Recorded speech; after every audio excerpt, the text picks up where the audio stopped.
While Adam was walking on his way to go home, he has met Simon. They had a conversation regarding Donald Trump's winning, which will affect stock market. But Simon never heard of the word stock before. Adam was not fully understand what is stock, but from what he know, stock is similar to bond. When a person becomes stock or bondholders, they can gain income from that. Simon seemed excited when he heard of the word income, but both of them cannot fully understand how actually it works. Thus, both of them decide to get more information and will meet up again. Adam decided to go to RHB Investment Bank to get more information about stock. Let us look at what is actually RHB Investment Berhad. First is history of RHB Investment Berhad. It was established in 1913 and located at RHB Center, Jalan Tun Razak, Kuala Lumpur.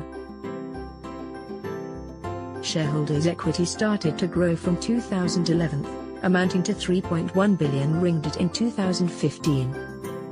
There are numerous services provided by RHB: first, stockbroking, advisory services, fundraising in structuring and issuances of debt securities, infrastructure financing, and also capital market instrument. Mr. Mike Chan is the CEO of RHBIB since 2013. Vision of RHBIB is to be a leading multinational financial services group. It has 10 regional presence in Asia.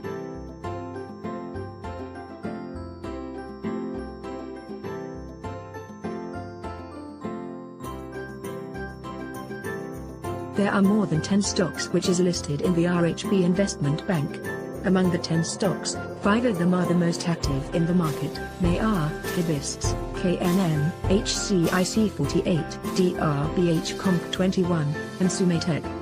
Meanwhile, the top gainer stock are Yongtai PA, PPB, A Health, CMSB, and Eon CR.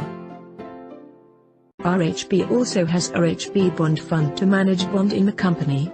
It holds more than 3.8 billion ringgit of Malaysia government securities, and also issued Khazanah and Syagamas bond amounting to 3.5 million ringgit and 5.1 million ringgit each. Meanwhile, Simon made a call to Genting Malaysia Berhad to gain more understanding about bond.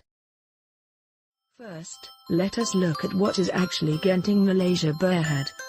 Genting Malaysia Berhad is one of the most famous leading destination resorts operators not only in Malaysia, but also around the world. It was incorporated in 1980. Their vision is to be the leading integrated resort operator in the world. Its current CEO is Tan Sri Limkuktai. Genting Malaysia has been involved in the leisure and hospitality business covering theme parks, gaming, entertainment, hotels, and seaside resorts for over 50 years. Genting Malaysia Berhad's global corporate credit ratings of AAA. It has raised 1.5 billion ringgit from issuing bond. Its current yield for bond is 4.4%. Its current share price is 4.75 ringgit.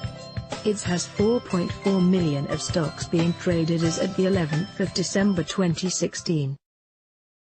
After they went to the companies, they meet up again at Simon's house. They discussed from what they have received regarding stock and bond. Adam explained details of stock and how it works to Simon. So, from what Adam understand, stock represent an ownership interest in a corporation. A company who issued stock will share the ownership with investor or stockholders. And only corporations issue stocks. There are 2 types of stock, the first one, common stock, and the other one is preferred stock. Common stock represent ownership right in the firm. It give a holder right to vote, receive dividends, and expect the stock price to rise. Moreover, preferred stocks give its holders fixed dividend payments. Preferred stockholders receive a claim on the assets during liquidation over the claim of common stockholders. Let's see how stock works.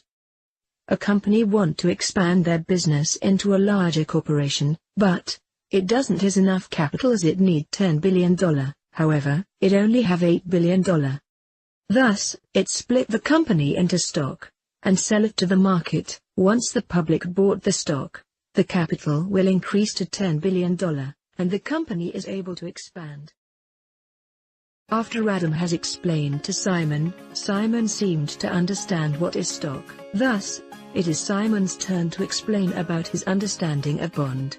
Bonds are a form of long-term debt in which the issuing corporation promises to pay either principal amount at a specific date. It pay interest to the bondholders. There are three types of bonds.